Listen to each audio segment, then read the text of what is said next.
Hello विद्यार्थी मित्रों,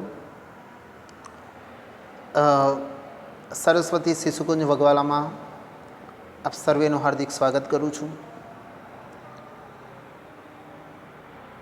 ધોરણ 10 વિષય સંસ્કૃતમાં આજે આપણે એક નવા પાઠની શરૂઆત કરવા જઈ રહ્યા છીએ। અગાઉ આ વિડીયોની અગાઉના વિડીયોની અંદર આપણી પદ્ય નંબર 7 સુભાષિત વૈભવ એ આપણે પૂર્ણ કર્યું। બોર્ડની પરીક્ષા માટે અર્થ વિસ્તાર માટે એક પદ્ય ખૂબ જ મહત્ત્વનું છે। એમાં જે અર્થ વિસ્તાર આપેલા છે સ્વાધ્યાયની અંદર 2 કે 3 શ્લોક, 2 શ્લોકો જે આપેલા છે મોસ્ટ આઈએમપી સમાન છે। બહુ જ સરસ રીતે એને તૈયાર કરી લેવાના, કારણ કે અર્થ વિસ્તાર 3 માર્ક્સમાં પૂછાય છે। 3 માર્ક્સ બેઠા મળે એવા છે અને બહુ જ સહેલા છે બેટા। અનુવાદ જો તમને શ્લોકનો આવડી જાય તો અર્થ વિસ્તાર આવડી જ જાય એવું માની લેવું। એટલે એને ખાસ કરીને તમે તૈયારી કરશો। આજે આપણે એક નવો પાઠ જે શીખવા જઈ રહ્યા છે। પૂર્વે થોડીક એક વાત કરીએ તો તમને બધાને સમાચાર સાંભળવાના અને સમાચાર વાંચવાની ટેવ હશે જ, છે ને બધાને? હા, ના હોય તો ચોક્કસપણે સમાચાર સાંભળવા અથવા તો ઘરે પેપર છાપવું આવે તો ચોક્કસપણે એને વાંચવું છે। વાંચો છો ને બધા? ઓકે વિદ્યાર્થી મિત્રો, તમને ખબર હશે કે પેપર તમે વાંચો છો તો એ પેપરની અંદર, એ વર્તમાન પત્રની અંદર, છાપાની અંદર રોજે રોજ 2 થી 5 સમાચાર એવા હોય કે જેની અંદર કંઈ ને કંઈ નુકસાન થયું હોય, મતલબ કે અકસ્માતના સમાચાર હોય જ છે। રોજે રોજના 2-5 કિસ્સાઓ તો એવા હોય કે આજે આ જગ્યાએ આ ચોકડી ઉપર આ સાધનો ટકરાયા અને નુકસાન થયું, આ વ્યક્તિ ત્યાં સ્થળ ઉપર મોત થયું હોય। આવા સમાચાર રોજના 1-2 તો વર્તમાન પત્રોમાં આવતા જ હોય છે। તમે વાંચતા હશો, હે ને?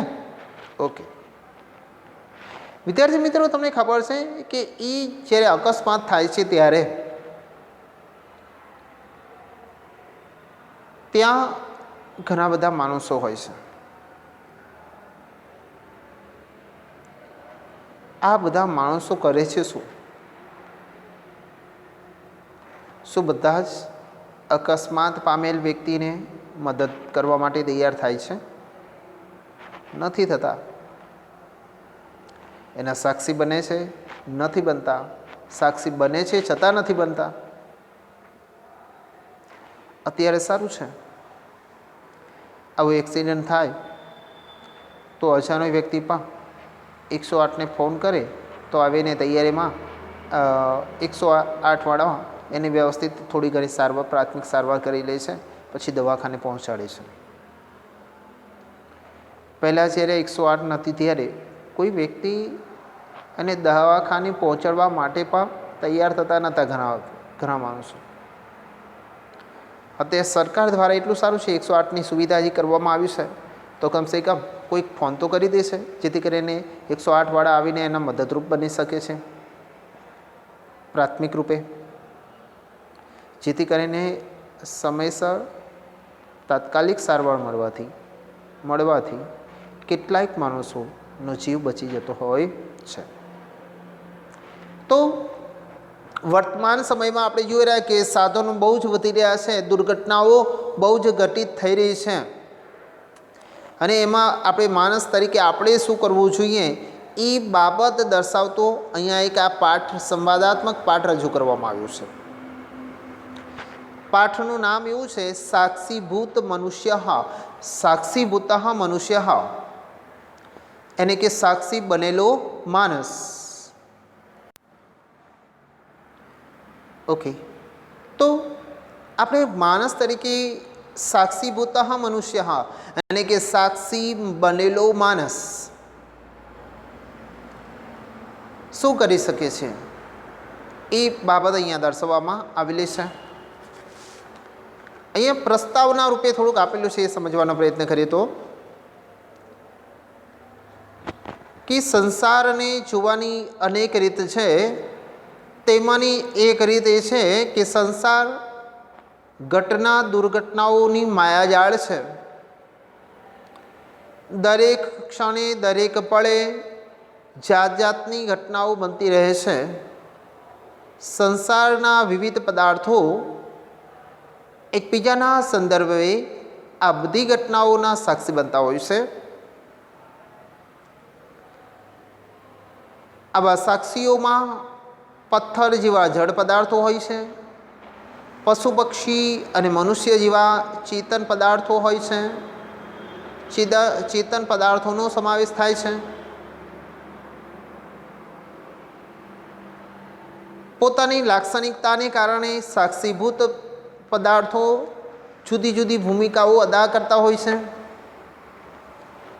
પથ્થર વગેરે જળ પદાર્થો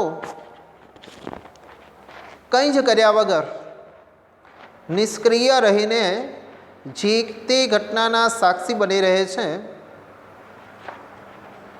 ગાય વગેરે જેવા પશુઓ ઘટના સ્થળથી દૂર ભાગીને પોતાની જાતને સાચવી લેવાનો ક્રમ આદરે છે. આ બંને પદાર્થો પાસે આ સિવાય બીજી કોઈ આશા રાખી શકાતી નથી. પરંતુ એમાં એક માણસ એવો છે, માણસની સ્થિતિ આ બંને કરતાં કંઈક જુદા પ્રકારની છે. જેમ કે દુર્ઘટનાનો સાક્ષી બનેલો માણસ દુર્ઘટનાગ્રસ્તને જોઈ તેના દુઃખથી પોતે પણ દુઃખની અનુભૂતિ કરે છે. એ સાથે જ તે દુઃખી માણસની મદદ કરવા સક્રિય બને છે અને પોતાના કર્તવ્યોનું નિર્વાહ કરે છે. વળી એ દુર્ઘટનાથી કોઈક બોધપાઠ લેવાનો પણ એનો એક ઉપક્રમ આદરે છે. બેટા, આજકાલ મતલબ કે વર્તમાન સમયમાં આપણે જોઈ રહ્યા છે કે યાતાયાતના સાધનોની અધિકતાને કારણે રસ્તાઓ ઉપર અનેક દુર્ઘટનાઓ ઘટતી રહે છે. શરૂઆતમાં મેં કહ્યું તેમ રોજના 2-5 સમાચાર તો આપણને આવા જાણવા મળે જ. આ વ્યક્તિ અહીંયા ઘાયલ થયો, માથામાં વાગ્યું, સ્થળ ઉપર મૃત્યુ થયું. આવા ઘણા સમાચારો આપણને વર્તમાન પત્રો અને સમાચારમાં આપણે જાણવા મળતા હોય છે. આપણને આવી દુર્ઘટનાના સાક્ષીભૂત માણસ પાસે જે અપેક્ષા રાખવાની હોય છે તે અપેક્ષાઓ પૂરી થતી નથી.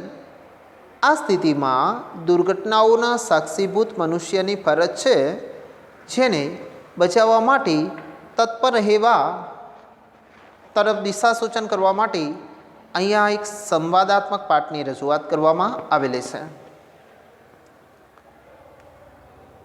ટૂંકમાં ફરી એકવાર જોઈએ તો બેટા, રસ્તામાં જ્યારે દુર્ઘટનાઓ બને, અકસ્માત થાય છે, એક્સિડન્ટ થાય છે, ત્યારે મુખ્ય એક સાક્ષી રૂપે એક માણસ તો કોઈને કોઈ માણસ ત્યાં હોય જ. માણસની સાથે સાથે ત્યાં કેટલાક જળ પદાર્થો હોય. જળ પદાર્થ મતલબ કે પથ્થરો હોય. રસ્તો છે, એ રસ્તો એક પ્રકારનો જળ પદાર્થ છે. કેટલાક પશુઓ પક્ષીઓ હોય છે ને, ગાયો બજારમાં આપણે જોઈએ કેટલી ગાયો ફરતી હોય છે ને, ગાયો હોય, બીજા કંઈ કૂતરાઓ હોય. ગામડામાં મોટે ભાગે કૂતરાઓ વધારે રખડતા હોય, તો આવું હોય. તો ગાય અને જળ પદાર્થો, પશુઓ અને જળ પદાર્થો બંને કશું કરવા માટે સમર્થ નથી, પણ એક માણસ એક એવો સાક્ષી છે જે કંઈક કરી શકે છે. એનો સાક્ષી બનીને કંઈક એ મદદરૂપ બની શકે. તો દુર્ઘટનામાં આપણે કેવી રીતે મદદ બનવું, દુર્ઘટનામાં આપણે કેવી રીતે કોઈકને સહાયરૂપ બની શકવું, એ માટે એ બાબતને સમજાવવા માટે અહીંયા બે મિત્રોનો એક સંવાદાત્મક પાઠ અહીંયા રજૂ કરવામાં આવ્યો છે કે એના દ્વારા આપણને સમજ પડે છે, આપણને ખ્યાલ આવે છે કે આપણે કદાચ કોઈ દુર્ઘટના ઘટિત થયું હોય ને ત્યાં આપણે ઊભા હોઈએ અને આપણે સાક્ષી બનીએ તો આપણે કયું કર્મ કરવું જોઈએ, શું કામ કરવું જોઈએ, કેવી રીતે આપણે એને મદદરૂપ બનવું જોઈએ, આ બાબત અહીંયા આ પાઠની અંદર આપણને સમજાવવામાં આવી છે. એક ઉપદેશ રૂપે આપણને અહીંયા પાઠ આપવામાં આવેલો છે કે દુર્ઘટના સાક્ષી બનીને આપણે કંઈક આવું કરવું જોઈએ બેટા એમ. હવે તમે 10મામાં છો, તમે મોટા છો, તમે કંઈક કરી શકો એમ છો, એટલા માટે આ પાઠ 10મામાં રાખવામાં આવ્યો છે પાછો એમ. પાઠને જોઈએ તો હવે માર્ગી ઘટમાનાયાः દુર્ઘટનાયાः સાક્ષિણः કે ભવન્તિ. માર્ગે એને કે રસ્તામાં, ઘટમાનાયાः અને ઘટિત થનારી, દુર્ઘટનાયાः દુર્ઘટનાઓના, સાક્ષિણઃ એને કે સાક્ષી, કે ભવન્તિ કોણ કોણ હોય છે? રસ્તામાં ઘટિત થનારી દુર્ઘટનાઓના સાક્ષી કોણ કોણ હોય છે? અને કિમ કિમ ચ તે આચરયતિ અને શું શું તેમને આચરણ કરવાનું છે? ઇતિ વિષયમ અધિકૃત્ય આ વિષય ઉપર, આ વિષય ઉપર પુનિત સુનૌતો, પુનિત અને સુનિત બંને જણા પરસ્પરમ સંવાદતઃ, બંને જણા એકબીજાની સાથે સંવાદ કરે છે, વાતચીત કરે છે, વાર્તાલાપ કરે છે. સંવાદતઃ યાની કે વાર્તાલાપ અથવા વાતચીત કરવી તે. બેટા શું વાતચીત કરે છે? વાતચીતમાં કેવી કેવી બાબતોનો સમાવેશ કર્યો છે એ પાઠની અંદર ડિટેલમાં આપવામાં આવ્યું છે. જોઈએ આપણે. સૌપ્રથમ પુનિત કહે છે, ભ્રાતઃ એને કે હે ભાઈ, માર્ગે કદાચિત દુર્ઘટનાયાः અપી ઘટંતી. માર્ગે એને કે રસ્તામાં, કદાચિત મતલબ કે ક્યારેક, દુર્ઘટનાયાः એને કે દુર્ઘટનાઓ પણ ઘટતી હોય છે, ઘટંતી એને કે ઘટતી હોય છે, અકસ્માત ક્યારેક થતા હોય છે. તત્ર પ્રાયઃ પ્રસ્તરો આદાય જડ પદાર્થાः, ત્યાં મોટે ભાગે, પ્રાયઃ યાની કે મોટે ભાગે, પ્રસ્તરો આદયો જડ પદાર્થાः પથ્થર વગેરે જડ પદાર્થો, ગવાદયઃ પશવઃ ગાય વગેરે પશુઓ, પશવઃ શબ્દનો અર્થ છે બેટા પશુઓ, મનુષ્ય ચો ઇતિ ત્રયઃ સાક્ષિણઃ ભવન્તિ અને માનસ, ચો ઇતિ ત્રયઃ અને માનસ, આમ ત્રણ તેના સાક્ષી બને છે. આ ત્રણ તેના સાક્ષી હોય છે. કિમ ત્વમ જાનાસી કે શું તું જાણે છે? કિમ ત્વમ જાનાસી કે શું તું જાણે છે? યત ઘટિતયાઃ દુર્ઘટનાયાઃ કે જે ઘટિત થનારી દુર્ઘટનાઓના સંદર્ભમાં, એતે ત્રયોડપી આ ત્રણેય પણ, ભિન્નમ ભિન્નમ કાર્યમ સમાચરંતી અલગ અલગ કાર્યો કરવાના હોય છે, અલગ અલગ કાર્યોનું પાલન કરવાનું હોય છે, અલગ અલગ કાર્યોનું આચરણ કરવાનું હોય છે. પુનિત આ સમગ્ર ઘટના અહીંયા સુનીતને જણાવી રહ્યો છે, ત્યારે સુનીત પછી કહેવા લાગ્યો, નો જાનામી મને ખબર નથી, મતલબ કે હું જાણતો નથી. પ્રથમ કથય હતું, સર્વપ્રથમ તું કહે, પ્રસ્તરાદય કિમ કુર્વંતી.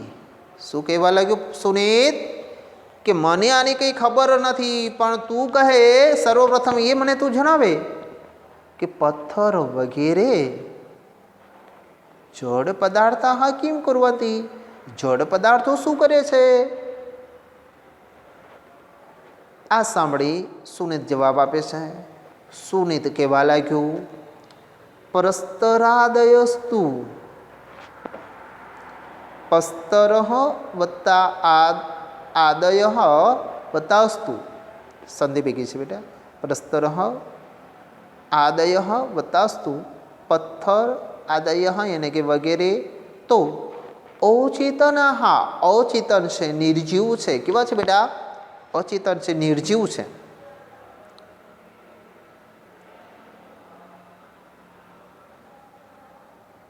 તે સ્વયં ક્રિયા કરતું તે જાતે ક્રિયા કરવા માટે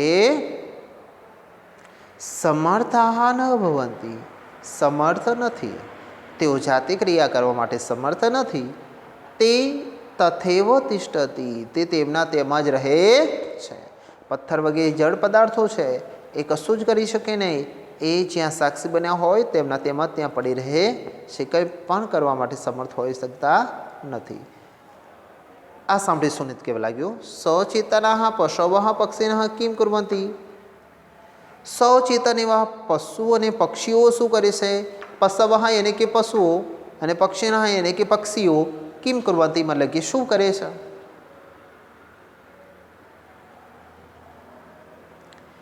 પુનિત કહેવા લાગ્યું એતે ઘટનાયાः ઉત્થિતાत् વને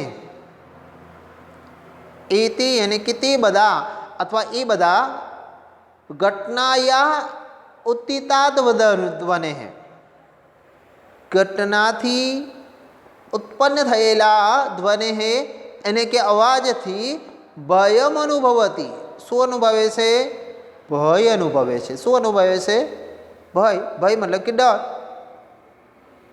डर अनुभवे से अने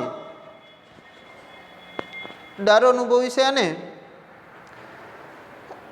आथी अतः घटना स्थला तो दूरे धावंती आथी ते घटना स्थले थी दूरे धावंती मतलब कि दूर धावंती यानी कि दौड़ी जाए छे भागी जाए छे घटना स्थले थी तेओ शू करे छे खूब दूर भागी जाए छे आ सांभळी सुनित केवा लाग्यो सत्यम वदति भवान तमे अथवा तू साचुं ज कहे छे गवादयः पशवस्तु निर्बुद्धयः सन्ति गाय वगैरह पशुओं तो केवा छे निर्बुद्धयः सन्ति परंतु कश्चित् सुबुद्धिजनः सुबुद्धि मानवो अपि परंतु કેટલાક બુદ્ધિવાન માણસો પણ જો ઘટના સ્થળા તો દૂરે ધાવતી ઘટના સ્થળેથી દૂર ભાગે છે તર્હિ પશુરેવ સહ ત્યારે તે પશુની માફક જ છે ત્યારે તે પશુ જ છે પથ્થર વગેરે જળ પદાર્થો છે ગાય વગેરે સજીવ છે પરંતુ કોઈ કાર્ય કરવા માટે સમર્થ નથી કંઈ મદદરૂપ બનવા માટે સમર્થ નથી એટલે એમનો કોઈ વાંક નથી પણ જો માણસ ત્યાં હોય ને તો માણસ આ ઘટના સ્થળને જોઈને આ ઘટના સ્થળેથી દૂર ભાગી જાય ને તો આવા માણસને પશુ જ કહેવાયો છે આવો માણસ કેવો છે પશુ સમાન છે આવા માણસની ગણતરી પશુમાં થાય છે આ સાંભળી પુનિત કહેવા લાગ્યો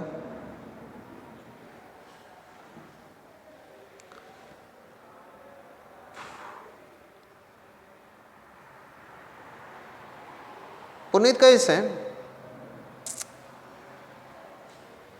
વસ્તુતસ્તુ મનુષ્ય યદિ ટૂંકમાં માણસ જો માણસ તરીકે વર્તે તદા ત્યારે સહ દુર્ઘટનાયાः સાક્ષી ભૂત્વા તે દુર્ઘટનાનો સાક્ષી બનીને ત્રિવિધમ કાર્યમ આચરતી ત્રણ પ્રકારના કાર્યો તેને આચરવાના હોય છે જો માણસ એક માણસ તરીકે રહે ને તો દુર્ઘટનાના સાક્ષી થઈને તેને ત્રણ પ્રકારના કાર્યોનું પાલન કરવાનું હોય છે એવા માણસે ત્રણ પ્રકારના કાર્યો આચરવાના હોય છે સાંભળી સુનિતે પૂછ્યું કાની કાની ત્રિવિધાની કાર્યાની કયા કયા ત્રણ કાર્યો તેને આચરવાના હોય છે શું કહે છે તેને કયા કયા ત્રણ કાર્યો આચરવાના હોય છે સાંભળી સુનિત કહેવા લાગ્યો કે પ્રથમ કાર્ય અસ્તિ દુઃખાનુભૂતિ પહેલું કાર્ય શું છે બેટા? માણસનું પહેલું કાર્ય છે દુઃખાનુભૂતિ, દુઃખની અનુભૂતિ કરવી તે. આ પહેલું કાર્ય છે. પહેલું કાર્ય કયું છે? દુઃખની અનુભૂતિ કરવી તે. મનુષ્ય એવ દુઃખેન દુઃખિતો ભવિતુમ અર્હતિ. માણસ જ દુઃખથી દુઃખી બને છે, ભવિતુમ અર્હતિ, દુઃખનો અનુભવ કરી શકે છે. સુખેન ચ સુખિતઃ, અને સુખમાં સુખનો અનુભવ કરી છે. માણસ એક લાગણીશીલ છે. કોઈકના દુઃખમાં દુઃખ, કોઈકના સુખમાં સુખનો આપણે એક મનુષ્ય તરીકે અનુભવ કરીએ છીએ. ઘણીવાર જોઈએ છીએ આપણે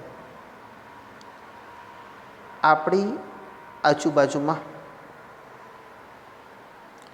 કોઈક અકસ્માત થયો હોય, કોઈ વ્યક્તિ અવસાન પામ્યું હોય, કદાચ આપણું કોઈ નજીકનું ના હોય ને, તો પણ એ વ્યક્તિના જેનું અવસાન થયું છે, એમના સ્વજનો જે આક્રાંત કરે છે, જે વિલાપ કરે છે ને, એમને જોઈને આપણા હૃદયમાં પણ એ દુઃખની લાગણી, એ વિલાપ ઉત્પન્ન થાય છે બેટા. એટલા માટે છે કે માણસ એક એવું જીવ છે જે બીજાના દુઃખમાં દુઃખી, બીજાના સુખમાં સુખી. આપણને ભલે ઘણું બધું સુખ હોય, છતાં પણ એ દુઃખની પરિસ્થિતિમાં આપણે જઈએ ને, કોઈક માણસને જોઈએ ને, તો આપણામાં પણ એ દુઃખની અનુભૂતિ ઉત્પન્ન થાય છે. એવું સુખની બાબતમાં પણ છે બેટા. તમે છો કે તમે આનંદિત થઈ જાઓ છો ઘણી વાર. તમે ઘરે છે ને કોઈ સરસ મજાની સિરિયલ જોતા હોય, ધાર્મિક સિરિયલ જોતા હોય, ધારો કે રામાયણ કે મહાભારત તમે જોઈ રહ્યા છો. હવે રામાયણ મહાભારતની અંદર કોઈ સરસ મજાની એવી ઘટના આવી છે કે રામ જ્યારે 14 વર્ષનો વનવાસ પૂર્ણ કરીને અયોધ્યામાં આવે છે, એ સમગ્ર અયોધ્યાવાસી ભગવાન રામનું કેટલું અદ્ભુત સ્વાગત કરે છે. સરસ મજાના એ સ્વાગત કરે છે, સરસ મજાના ગીતો ગાય છે. અને એ ઘટના જોઈને આપણું મન પણ એટલું જ પ્રફુલ્લિત થાય છે. જો તમને ખબર હોય તો એ સહજ ક્રિયા છે બેટા, એક સહજ ક્રિયા છે. એમાં આપણે માણસ એવું નથી કહેતો હું કે આવી અનુભૂતિ, પણ એક સહજ દુઃખની અનુભૂતિ, સુખની અનુભૂતિ એક સહજ ક્રિયા છે. આપોઆપ આપણામાં એ સુખની અનુભૂતિ ઉત્પન્ન થાય છે. આપણું મન આનંદમય બની જાય છે. એટલા માટે અહીંયા કહ્યું છે એક માણસ જ એક એવો છે જે દુઃખમાં દુઃખી અને સુખમાં સુખી સુખનો અનુભવ કરે છે. અતઃ આથી દુર્ઘટનાયા પીડાગ્રસ્તમ દુઃખીના જન્મ દૃષ્ટવા, આથી દુર્ઘટનાથી પીડાયેલા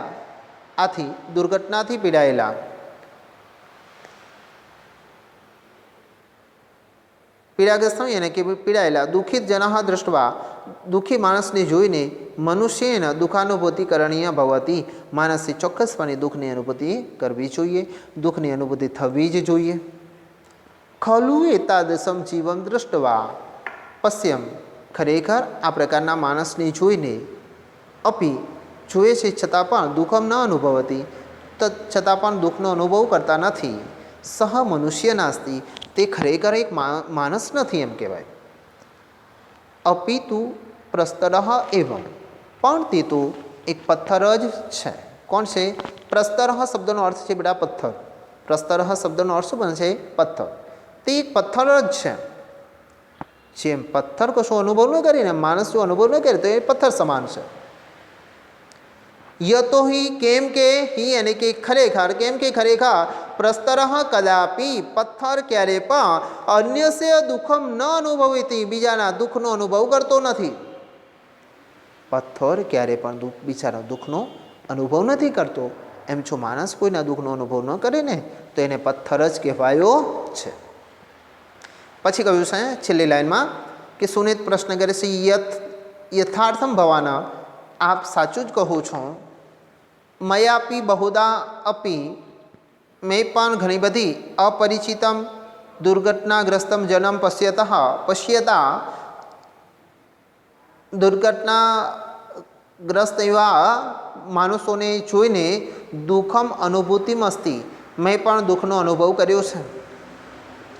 ભલે અજાણ્યો છે છતાં પણ આવી ઘટનાને જોઈને મને પણ દુઃખની અનુભૂતિ થયેલી છે. દ્વિતીય કાર્યમ કિમ અસ્તિ, બીજું કાર્ય શું છે. આમ અહીંયા છેલ્લે સુનિત અહીંયા બીજા કાર્ય વિશે પુનિતને પ્રશ્ન કરી રહ્યો છે.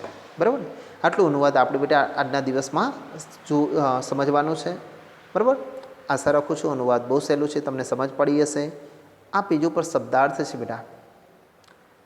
વારંવાર કહું છું તમને કે શબ્દાર્થ બધા લખવાની જરૂર નથી. 8, 10, 15 જેવા જે અઘરા શબ્દાર્થ તમને જે લાગે છે એની અંદર એટલા શબ્દો તમે લખશો, બધા લખવા જરૂરી છે.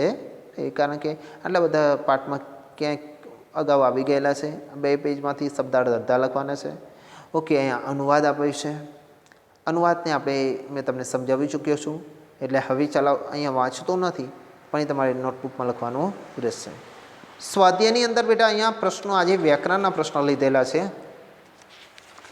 આજે વ્યાકરણના જે પ્રશ્નો લીધા છે, આ વ્યાકરણના પ્રશ્નોની અંદર જોઈએ તો પહેલું એક વ્યાકરણનો પ્રશ્ન એ છે ને, સૂચના છે ને કૃદંત ઓળખાવો એવી સૂચના છે બેટા. પહેલો એ પ્રશ્ન અહીંયા આવેલો નથી, પણ પહેલો એવો છે શબ્દ ભૂત્વા. સંબંધક અહીંયા સૂચના એવી છે કે યોગ્ય કૃદંતનો પ્રકાર લખો. બીજા પ્રશ્નથી અહીંયા શરૂઆત થાય છે. પહેલો પ્રશ્ન જે છે, પહેલા પ્રશ્નમાં એવું છે કે ભૂત્વા આ શબ્દ આપેલો છે અહીંયા પ્રિન્ટની અંદર લેવાયેલો નથી, તમે લખશો પણ હે ને. નંબર 1 ભૂત્વા શબ્દનો કૃદંત ઓળખાવો એવું કરીને તમે લખશો. હવે અહીંયા ઘણું બધું લાંબુ આપ્યું છે, એટલું બધું લાંબુ નહીં લખો ને તો ચાલશે. શોર્ટમાં આપણે એના બોર્ડની પરીક્ષાની અંદર માત્ર ને માત્ર એનો પ્રકાર એકલો ઓળખાવાનું કહ્યું છે. તો આપણે અત્યારે લાંબી ઝંઝટમાં પડવું નથી. અહીંયા તમે જુઓ કે સમ વત્તા ગમ વત્તા પહેલો પુરુષ ધાતુ સંબંધક પુત્ર, બહુ લાંબુ છે. એ બધું નહીં, આપણે શોર્ટમાં જ તમે જવાબ લખશો. કેટલો શોર્ટમાં? આ ભૂત્વા શબ્દ છે, આની અંદર ત્વા પ્રત્યય લાગ્યો છે. કયો પ્રત્યય લાગ્યો છે? ત્વા. ત્વા પ્રત્યય કે કયા કૃદંતમાં આવે છે? યાદ કરો. ત્ય, મ્ય, ય, ત્વા, ઇત્વા, ટવા આટલા પ્રત્યય લાગ્યો હોય તો સંબંધક કૃદંત બને. તો અહીંયા ત્વા લાગ્યું છે તો કયો કૃદંત બને? સંબંધક ભૂતકૃદંત. ઓકે. તો આટલું જ તમારે લખવાનું રહેશે, સંબંધક ભૂતકૃદંત. બીજું અહીંયા સંગત્ય, અહીંયા ત્ય પ્રત્યય લાગ્યું છે. ત્ય લાગે તો કયું કૃદંત બને છે? સંબંધક ભૂતકૃદંત. તમારે આટલું લખવાનું છે.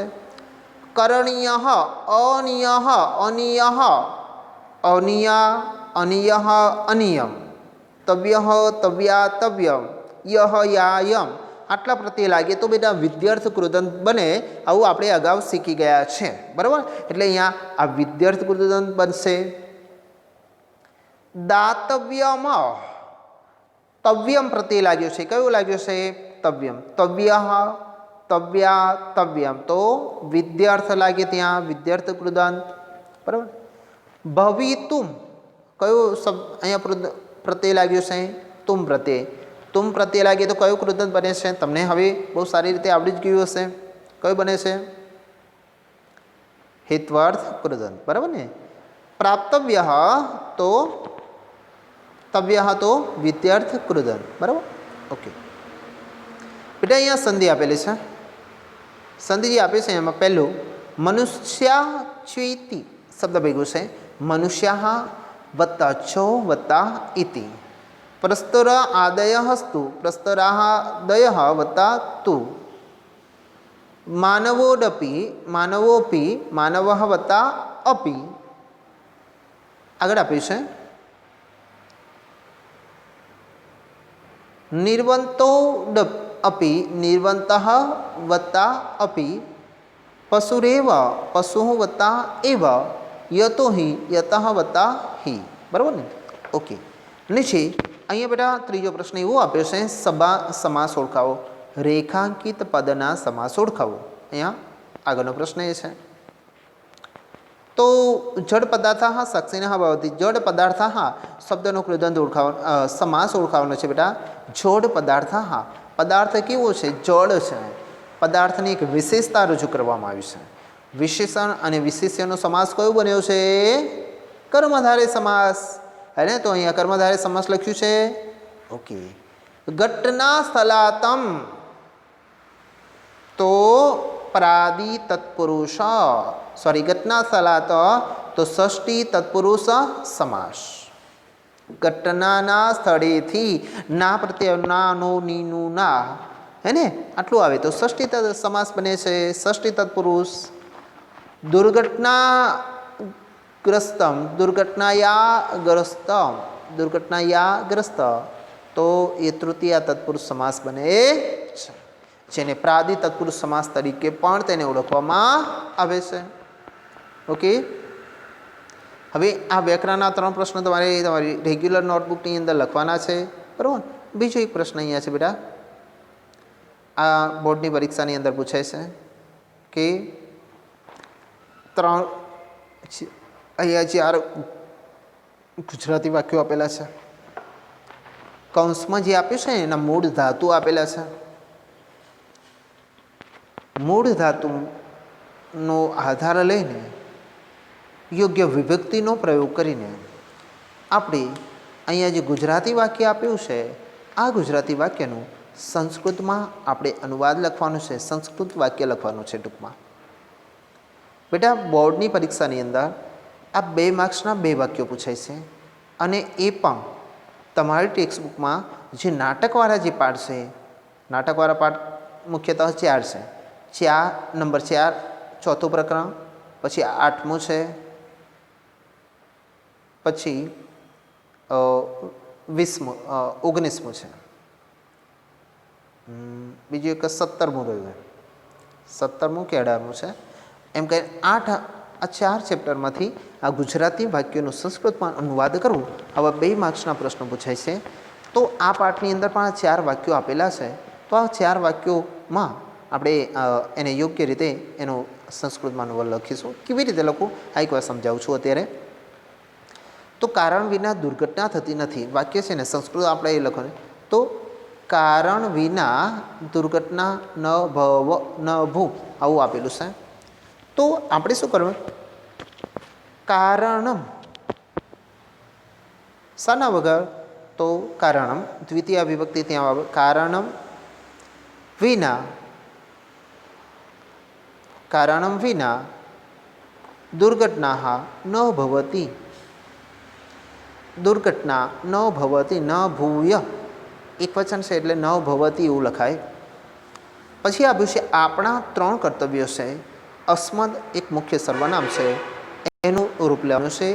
તો અસ્માભિ અસ્માકમ મતલબ કે 3 કર્તવ્યાની સંતિ બહુવચન છે એટલે અહીંયા સંતિ પ્રત્યે લાગે છે બેટા. પછી કે પ્રસ્તરો પથ્થરો અચેતન હોય છે. પ્રસ્તરાહ અચેતનાહ ભવંતી, પ્રસ્તરાહ અચેતનાહ ભવંતી, બરાબર ને? ઓકે. અને પછી માનસ, પછી કયું છે? માનસ સુખ અને દુઃખનો અનુભવ કરે છે. માનવ સુખમ ચ દુઃખમ અનુભવતી, માનવ સુખમ ચ દુઃખમ અનુભવતી.